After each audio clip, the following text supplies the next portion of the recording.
Yon. Happy New Year po sa inyong lahat mga tol. Ngayon po ay January 1, 2026. Kauna-unahang araw po ito ng 2026 at nagbabago na po ako ng kulay. Berde. Joke lang mga tol, kasi yung kapatid ko, pastora. Ngayon nakabakasyon dito sa Pilipinas, tapos get together namin mamaya. Ito yung pinagawa niyang damit, Pakita ko sa inyo. Yan, dapat maging sentro talaga ng buhay natin ang ating Diyos, Kaya, suot po namin ito mamaya, no? Inunahan ko ng suotin ngayon para hindi kayo magulat. Baka makita ninyo, nagkalat sa profile ko, kulay green ang mga damit namin. Akalain ninyo, ako'y bumabaligtad na ng kulay. Hindi po. Napakaganda nga ng kulay green. Ang problema, ginagamit itong kulay na ito ng mga Duterte. Kaya para tuloy nagiging berde na ang kaisipan ng mga ilang mga Pilipino. Ganun pa man, Happy New Year po sa inyong lahat. Ang nakikita po ninyo sa ating screen ay ang pamilya po na ating sinusuportahan, ang First Family, sa pangunguna po ng ating mahal na Pangulong Ferdinand Romualdez Marcos Jr. kasama ang kanyang mabuting may bahay, ang ating First Lady, Attorney Lisa Araneta Marcos, at sina Congressman Sandro Marcos, Simon Marcos, at saka si Vince Marcos. Binabati po nila tayo ng isang manigong bagong taon. Ayon po sa ating Pangulo, sa pagpasok ng 2026, panahon itong magnilay sa mga pinagdaanan natin at magpatuloy ng may malinaw na direksyon at pag-asa. Marami pa tayong kayang marating kung mananatili tayong nagkakaisa. Ipagpapatuloy natin ang pagtatrabaho para sa isang mas maayos at makataong bagong Pilipinas. Manigong bagong taon sa ating lahat. Yan po ang mensahe ng ating Pangulong Bongbong Marcos sa kanyang Facebook page. Pero syempre, ang pagiging makatao ay dapat paggawa ng kung ano ang nararapat at tama. Ano ba ang nararapat at tama, di ba? Syempre, kung ano po yung itinatadhana ng batas, hindi po dapat natin ito nilalabag. Kasi kung moralidad ang pag-uusapan po natin, may mga bagay-bagay kasi na sa pananaw ng iba, immoral, pero sa pananaw ng batas, hindi naman po. Kaya dito na lamang po tayo tututok kung ano po yung dapat nating sundin at hindi tayo dapat lumalabag sa batas. Ang problema, ito pong topic natin ngayon na si Vice President Sara Duterte, ang dami po nitong paglabag sa batas na ibinabato laban sa kanya. Pero yung iba po dyan talagang very apparent naman. Kitang-kita naman natin kung paano niya talaga nilabag ang batas nung mga panahong iyon.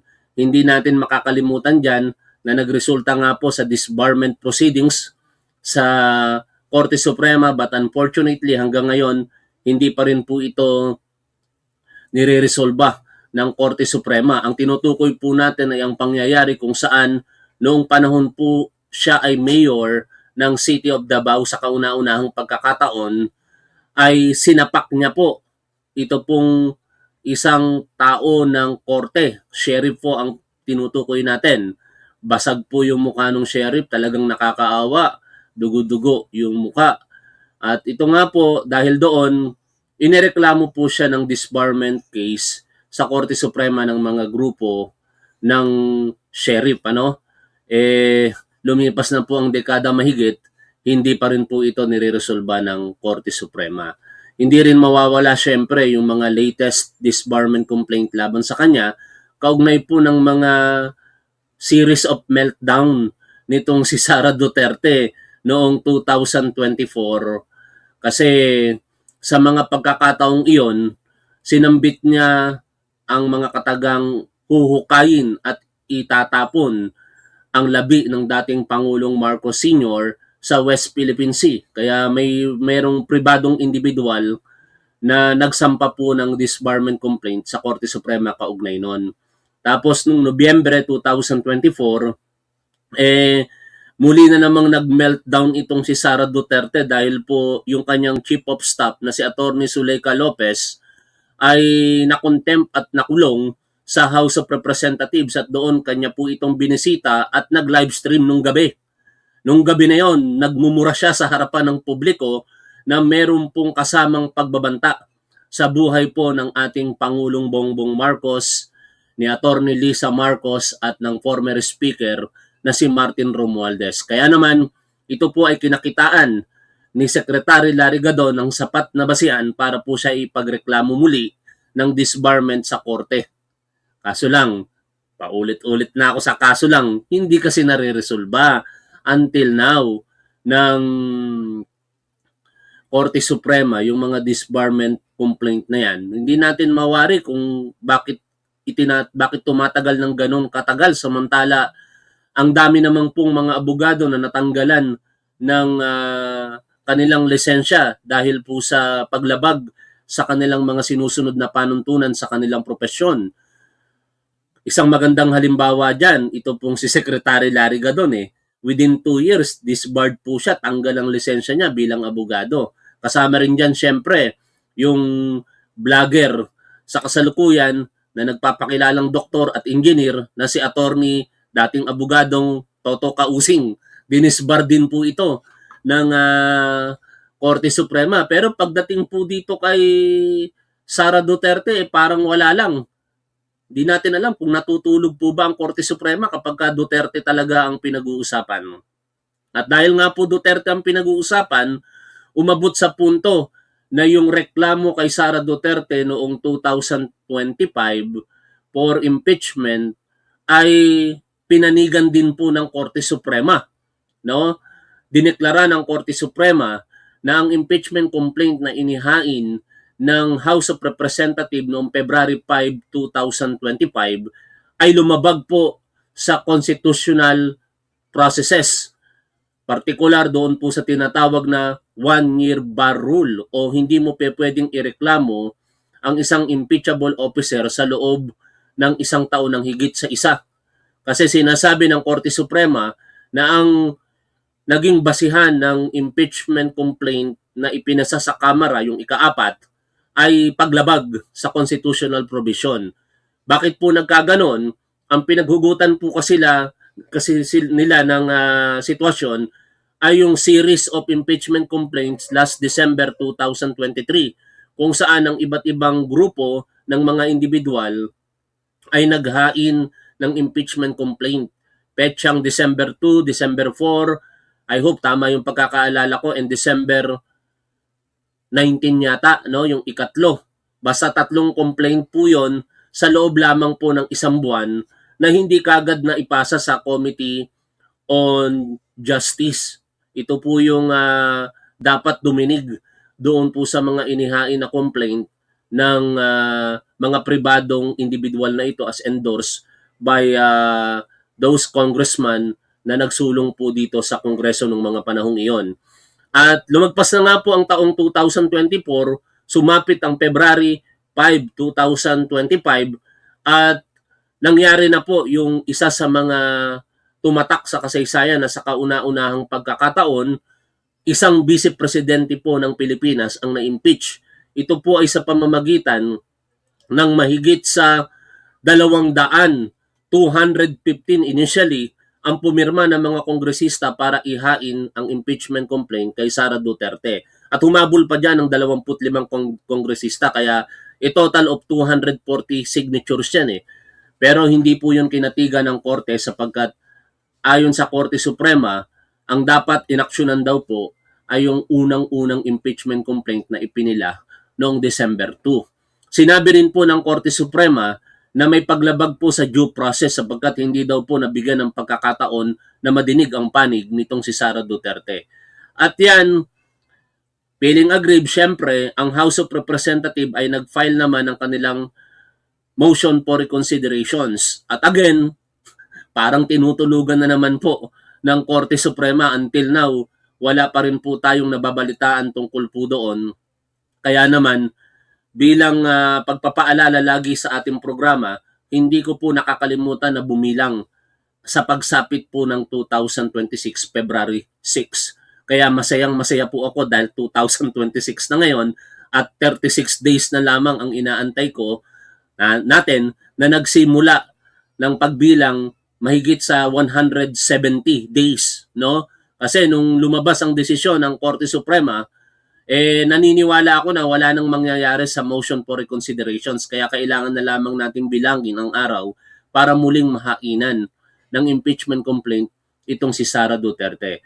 Ngunit ang medyo nakakabahala sa ngayon, mahigpit na panuntunan ang inilatag po dyan ng Korte Suprema at baka wala nang ma-impeach pagka gano'n ang sistema. Pero titingnan natin, sa February 6, 2026, kasi sinasabi naman po ng isang profesor sa University of the Philippines na 110% masasampahan po muli ng impeachment complaint itong si Sara Duterte.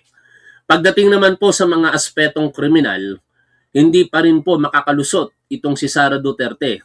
Patuloy po nating inaantabayanan ang magiging resolusyon ng Department of Justice kaugnay po ng isinampang reklamo ng National Bureau of Investigation doon po sa naging pagbabanta ni Sara Duterte sa ating Pangulong Bongbong Marcos, sa ating unang ginang at kay former Speaker Martin Romualdez na kanya po itong ipapapatay daw conditional kapag siya daw po ay namatay. No? Kung nagtataka kayo, hindi na po natin intro yung impeachment basis or grounds ng paglabag sa batas o sa konstitusyon nitong si Sara Duterte, talagang sinadya ko po yan sapagkat taong 2026, ang gagawin po natin ay pagkatapos na ng ating programa ng talakayan, saka ko naman po ipe-play muli bilang pagpapaalala sa ating mga manonood na ito yung mga basihan noong 2024 at 2025 excuse me, na kung saan ito nga pong si Sara Duterte ay nagkaroon siya ng culpable violation sa ating konstitusyon, binitray niya ang public trust, nakapag-commit siya ng high crimes among other things, ano? Pero syempre, lahat po yan aantabayanan natin lagi sa araw-araw po nating pagkikita. Balik tayo doon sa mga kriminal na aspeto. Ang Office of the Ombudsman, hinihikayat ngayon din na imbestigahan itong si Sara Duterte sa mga reklamo kaugnay po ng mga di umano'y paglabag sa niya sa ating batas. Lalong-lalo na yung rekomendasyon po ng Good Government and Public Accountability Committee noong nakaraang kongreso, ano? Kasi sinasabi po doon sa rekomendasyon nila na dapat sampahan po ng kasong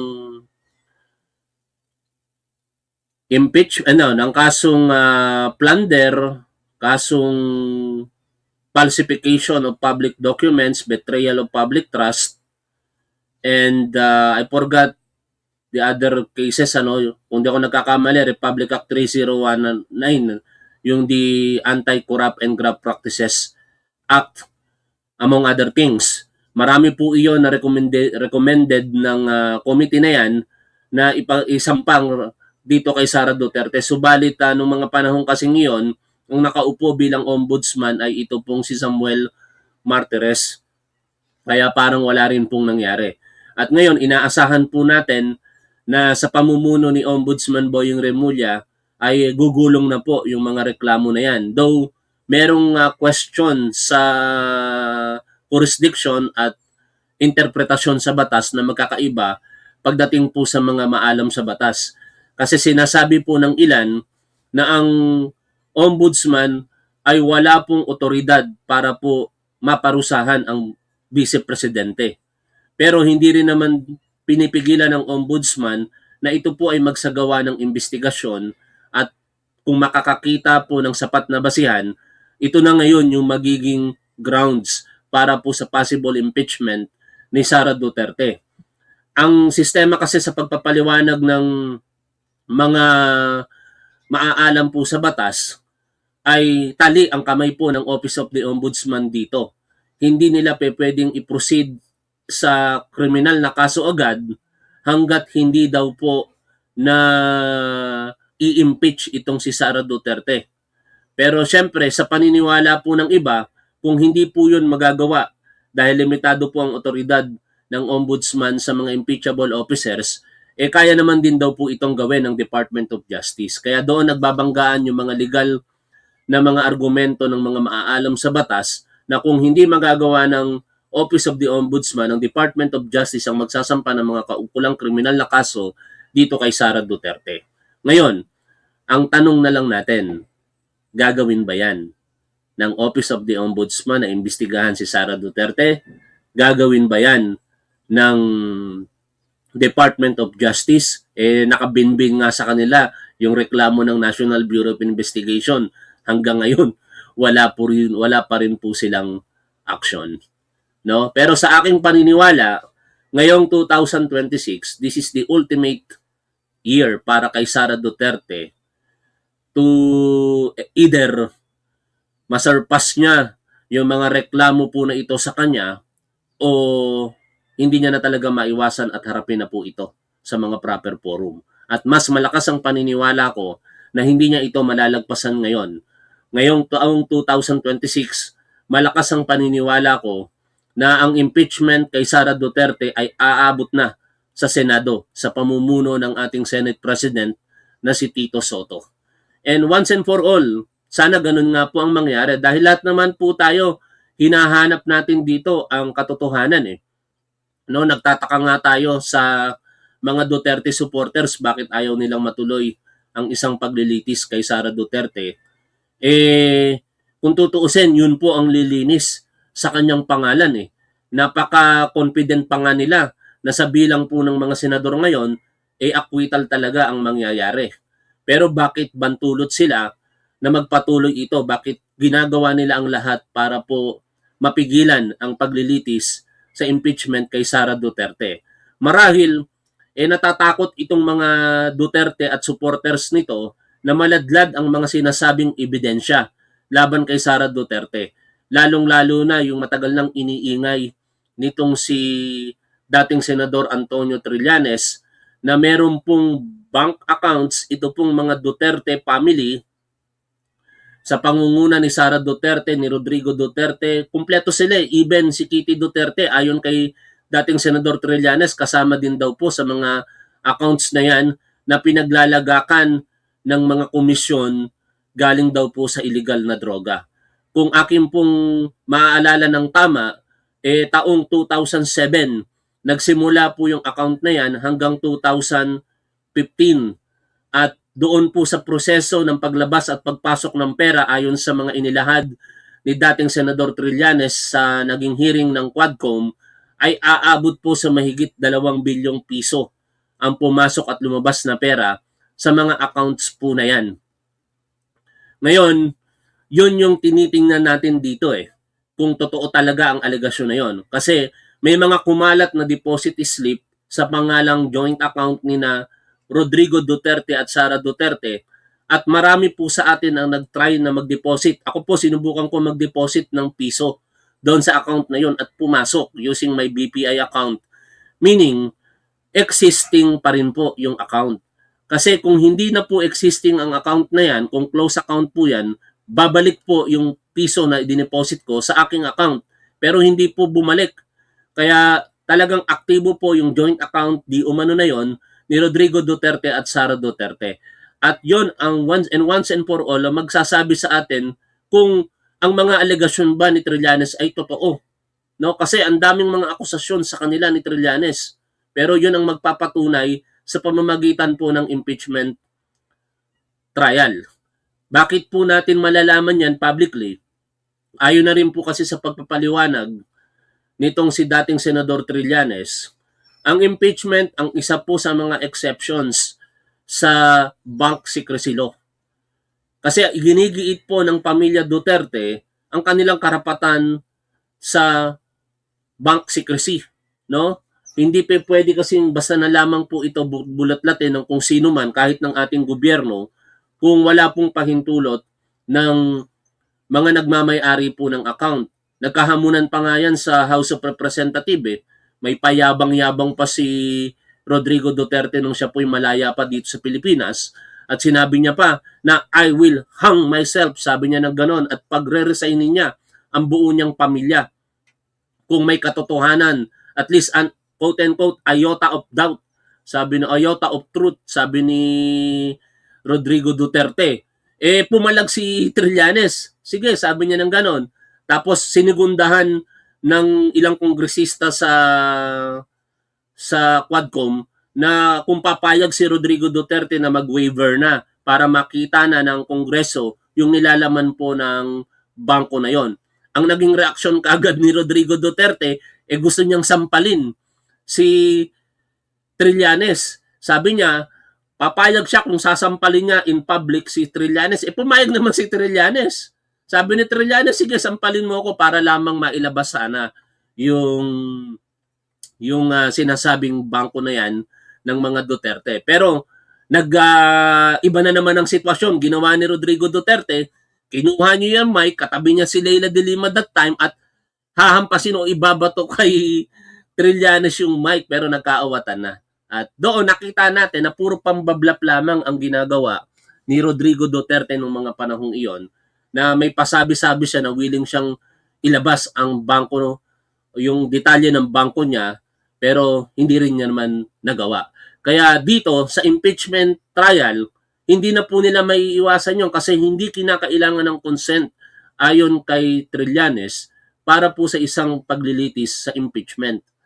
Mauobliga ang bangko na makipag-cooperate sa impeachment court at i-produce nila yung mga detalye ng mga bank accounts na yon na sinasabi ni Trillanes na naglalaman ng bilyones na detalye ng pera ng mga panahong 2007 hanggang 2015. I hope tama yung pagkakaalala ko sa petsa.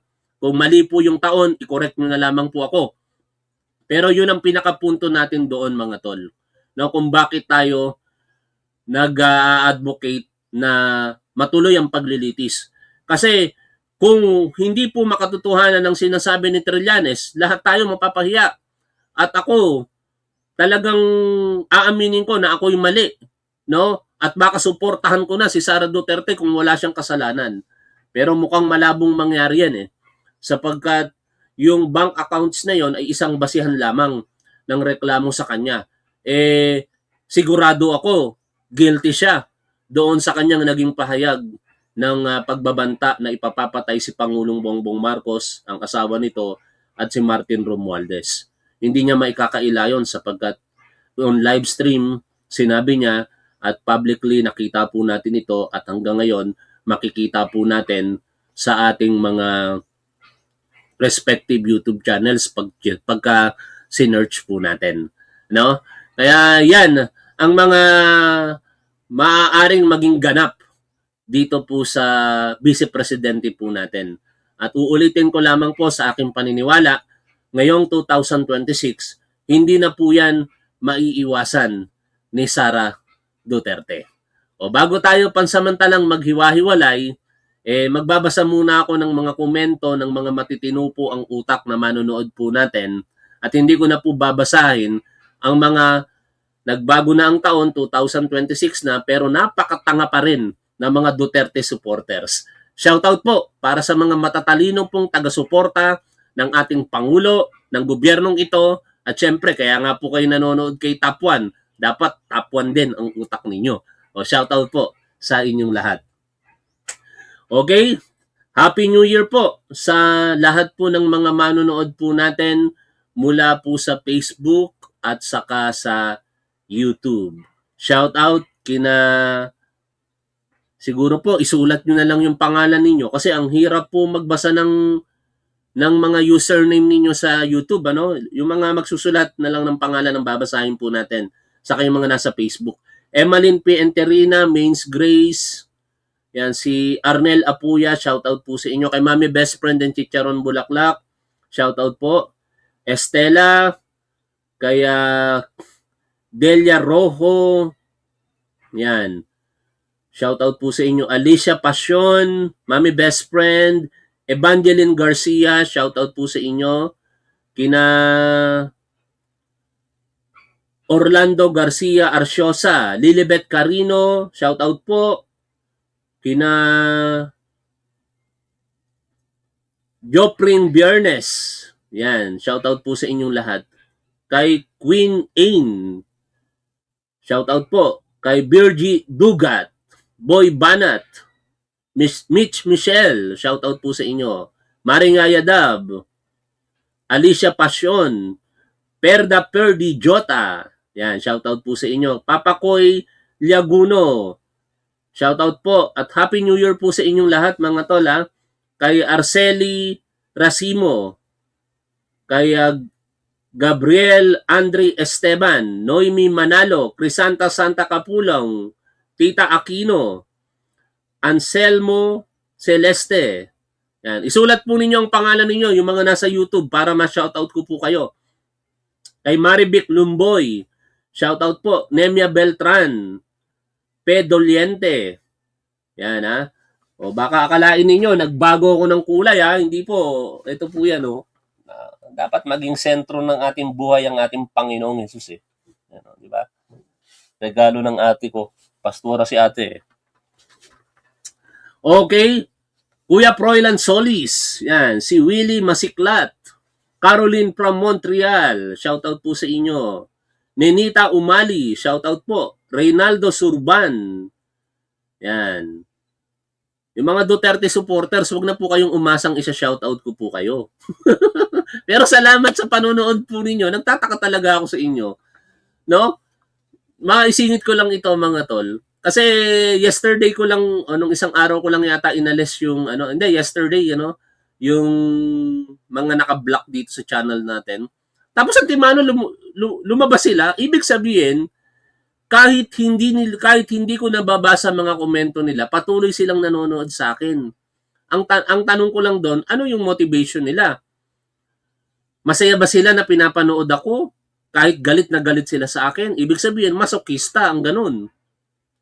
O baka naman may nagbabayad sa kanila na i-monitor ako. Tapos, lahat ng mga sinasabi nila, kahit hindi ko nakikita kasi naka-block, pero makikita naman nila, i-screenshot nila. Tapos ipapasa nila doon sa mga boss nila. No? Tigilan na natin yung mga ganyang gawain. Ha? Hindi maganda yung bayaran. Hindi maganda ang bayaran.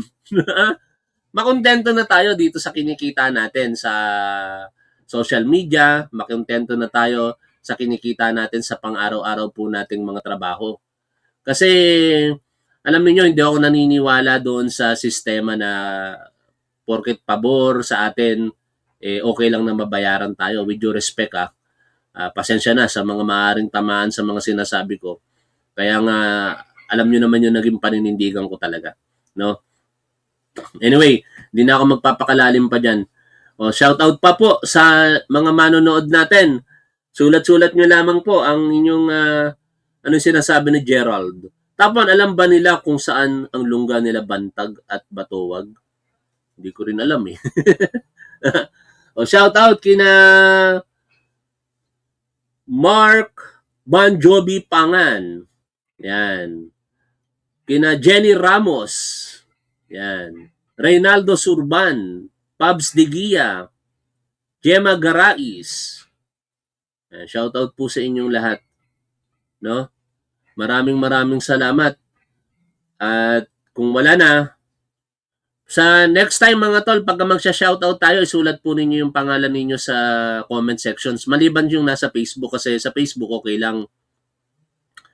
Sa YouTube kasi may @ tapos may mga number. Ang hirap pong basahin eh. No? Sino pa? Okay, wala na? Paul Louis Serrano. Shoutout sa iyo, maestro. Edgar Regis. Shoutout po sa inyong lahat, mga tol. Okay. Marlene Valencia. Shoutout po. Queen Ain. Shoutout po sa inyo. Yan. Hindi ako galit sa iyo. 'Di ba sinabi ko naman na hindi ako magbabasa ng mga pangalan at mensahe ng Duterte supporters. Hindi ako galit sa inyo. Wala akong galit sa mga, alam niyo mga tols, to be honest with you, ako yung taong hindi mapagtanim ng sama ng loob pero hindi ako marunong lumimot. Ganun akong tao. Hindi ako mapagtanim ng sama ng loob pero hindi ko nakakalimutan ng mga ginagawa sa akin ng tao. Hanggang dito na lamang mga tol.